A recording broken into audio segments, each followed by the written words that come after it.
بسم اللہ الرحمن الرحیم۔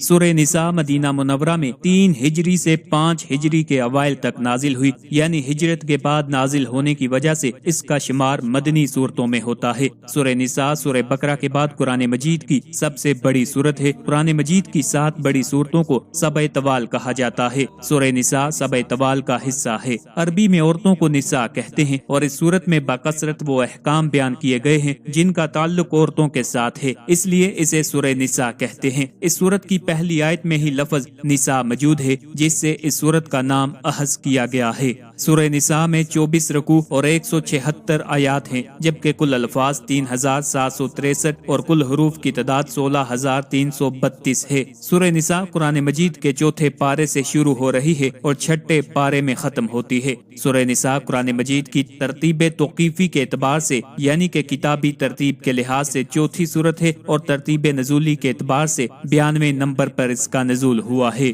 اس سورت کا مرکزی مضمون یہ ہے کہ اس میں یتیم بچوں اور عورتوں کے حقوق اور ان سے متعلق احکام بیان کیے گئے ہیں، جیسے یتیم بچوں کے مال کو اپنے مال میں ملا کر کھا جانے کو بڑا گناہ قرار دیا گیا، ناسمجھ یتیم بچوں کا مال ان کے حوالے کرنے سے منع کیا گیا، اور جب وہ شادی کے قابل اور سمجھدار ہو جائیں تو ان کا مال ان کے سپرد کر دینے کا حکم دیا گیا ہے۔